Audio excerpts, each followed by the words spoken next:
दर्शकों नमस्कार। मैं सुजय प्रकाश उपाध्याय हूँ। मैं एक ज्योतिषी हूँ।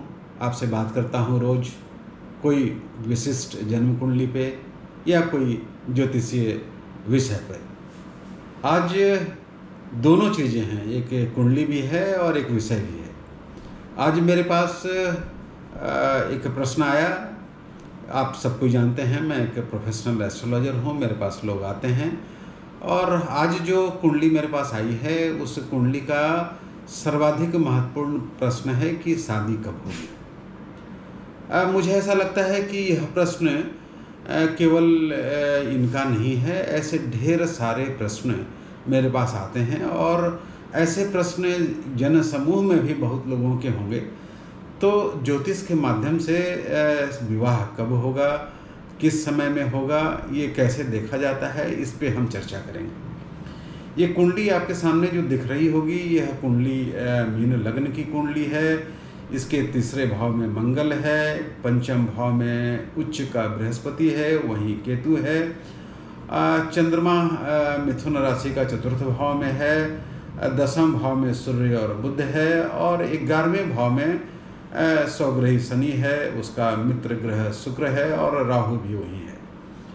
इनकी नवमांश कुंडली में बृहस्पति स्वग्रही है और जो शनि और शुक्र हैं ये दोनों भी उसी राशि में हैं, मतलब दोनों वर्गोत्तम हैं। इनकी कुंडली में शनि भी वर्गोत्तम है, शुक्र भी वर्गोत्तम है और इनके नवमांश में मेष राशि में सप्तम हाउस में चंद्रमा और बुध है। इनके ढेर सारे योग बन रहे हैं। बहुत सारे योगों की चर्चा मैंने की है, मैं जल्दी बता दूं। इनकी कुंडली में वैसी योग है, वासी योग है, बुधादित्य योग है, सुनफा योग है, दुरुधरा योग है, चंद्रादि योग है, वसुमती योग है, पास योग है, आंवला योग है, शंख योग है, वेरी योग है। बहुत अच्छे योग इनकी कुंडली में हैं। और इनकी कुंडली में एक विशिष्ट योग है कलानिधि योग। आप गौर करके देखिए, जब भी बृहस्पति दूसरे भाव में या 5वें भाव में बैठा हो, उच्च का हो, स्वग्रही हो और उस पर बुध या शुक्र में से कोई ग्रह की दृष्टि पड़ती हो तो कलानिधि नामक का बहुत सुंदर योग बनता है। इस योग के लोग वेल्दी होते हैं, हैप्पी होते हैं। जीवन में सारे जितने भी भौतिक संसाधन हैं देर सवेर इन्हें प्राप्त होते हैं और इन्हें यश और कीर्ति भी मिलती है। ये जहाँ काम करते हैं वहाँ ये रिकॉग्नाइज्ड भी किए जाते हैं। ये इनके बाकी और योगों से भी यह सुस्पष्ट होता है। लेकिन आज की चर्चा तो है केवल विवाह कब होगा। विवाह देखें इनका कब होगा। विवाह के लिए हमारे जो ट्रेडिशनल ज्योतिष हैं वो कहते हैं कि 7th हाउस को और दूसरे भाव को देखना चाहिए। दूसरा भाव इसलिए कि जब शादी होती है तो कुटुंब भी बढ़ता है। तो शादी के लिए 6th हाउस का स्वामी, 6th हाउस पर पड़ने वाले ग्रहों का प्रभाव, 6th हाउस किस नक्षत्र में है उस नक्षत्र का स्वामी, इन सब चीज़ों का प्रयास किया जाना चाहिए। यदि कुंडली में जो 7th हाउस है वह हाउस शनि से या मंगल से या किसी पाप ग्रह से दृष्ट हो जाए तो शादी विलंब से होती है। या शादी 6th हाउस का स्वामी बहुत ही पीड़ित हो जाए, 7th हाउस का स्वामी बहुत ही पीड़ित हो जाए तो विवाह नहीं होता। इनकी कुंडली में हम गौर करते हैं इनके 3 भावों को। पहला दूसरा भाव, उसके बाद 7वां भाव, उसके बाद 11वां भाव। दूसरा भाव, 7वां भाव और 11वां भाव शादी कब होगी यह देखने के लिए इनका देखना बहुत ज़रूरी है। 7th हाउस तो कलत्र भाव ही होता है, वह शादी का भाव ही होता है, वह पार्टनर का भाव ही होता है, वह दाम्पत्य जीवन का भाव ही होता है, इसलिए उसका देखना तो ज़रूरी है ही। लेकिन दूसरा भाव कुटुंब का है। जैसे ही शादी होती है कुटुंब में विस्तार होता है, इसलिए दूसरा भाव भी देखना चाहिए। और जो 11वां भाव है वह सप्तम से कितना है, 1 2 3 4 5, 7वें से 5वां तो यह बाकी भाव के लिए, जैसे संतान के लिए, शादी के परमानेंसी के लिए हम लोग 11th हाउस को भी देखते हैं। एक नई पद्धति है KBP पद्धति, वह भी विवाह विमर्श में इन 3 भावों को जरूर देखती है।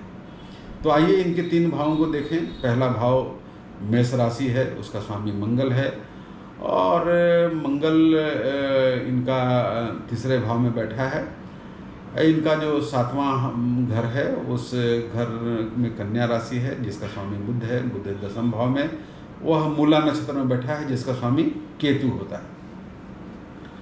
और 11वें भाव में शनि है, शुक्र है और राहु है, और तीनों एक ही नक्षत्र में बैठे हैं। वह उत्तराषाढ़ा नक्षत्र में बैठा है, जिसका स्वामी सूर्य होता है। अब इनकी महादशा की बात करें तो इनकी महादशा, बुध की महादशा शुरू हो गई है 20/2/2022 से। यह 21/2/2039 तक चलने वाली है। और बुध में केतु की अंतर्दशा चल रही है 19/7/2024 से।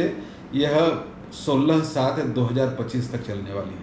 अब देखिए बुध कहाँ बैठा है। बुध मूला नक्षत्र में बैठा है, उसका स्वामी कौन सा है? केतु। बुध 7वें भाव का स्वामी भी है, तो बुध की महादशा में शादी तो होनी ही है। बुध जिस नक्षत्र में बैठा है, उस केतु में इनकी शादी होनी चाहिए।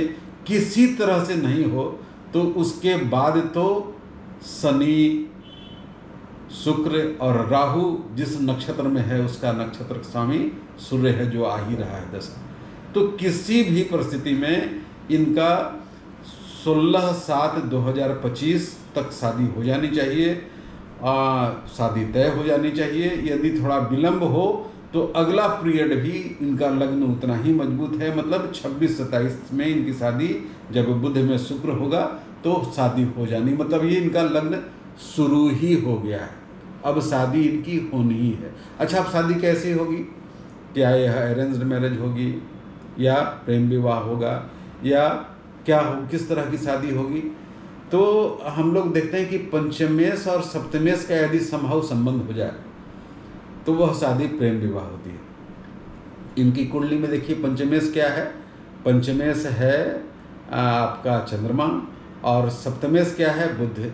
ये आमने सामने हैं, तो इनका विवाह मुझे लगता है कि प्रेम विवाह होगा, या चयन ये खुद करेंगी। इनका प्रेम विवाह होगा, क्योंकि पंचमेश सप्तमेश का सीधा संबंध मुझे दिख रहा है।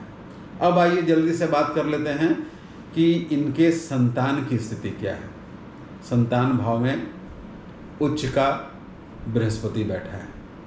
आमतौर पे तो लोग यही कहेंगे कि संतान भाव तो बहुत ही अच्छा है, लेकिन उच्च का बृहस्पति पंचम भाव में संतान देने में बहुत बाधा खड़ी करता है। तो संतान भाव में इन्हें बाधा होगी, और उसका एक कारण और भी है कि वह राहु से, शनि से दृष्ट भी है, इसलिए संतान भाव इनका पीड़ित है। संतान भाव में इन्हें समस्या होगी। भगवान करे मेरी कही हुई बात गलत हो। तो मैंने जो लोग मेरे पास आए थे, इसके लिए मैंने सोचा कि उसका वीडियो मैं बनाऊं, और आइडेंटिटी डिस्क्लोज नहीं करते हुए, यह समस्या चूँकि पूरे जग की है, सब लोग शादी कब होगी इसके बारे में जानना चाहते हैं, तो मैंने सोचा कि वीडियो के माध्यम से मैं बना के ये सबको बताऊं कि यदि आपको देखनी है कि आपकी शादी कब होगी, तो आप अपना दूसरा भाव भी देखिए, 7वां भाव भी देखिए, 11वां भाव भी देखिए, वह उसका स्वामी कौन सा है इन तीनों भावों का, वह देखिए, वह किस नक्षत्र में बैठा है यह देखिए। फिर ये आपके सिग्निफिकेटर हो गए विवाह के। फिर इनमें से किसी का महादशा और अंतर्दशा चल रही हो तो आप सुनिश्चित मानिए कि इसी महादशा अंतर्दशा में विवाह होगा। मेरा यह वीडियो आपको कैसा लगता है? यदि अच्छा लगता है तो इसे लाइक कीजिए, मेरे चैनल को सब्सक्राइब कीजिए, अपना स्नेह बांटते रहिए, अपना प्रेम बांटते रहिए। आपका नमस्कार, आपको प्रणाम।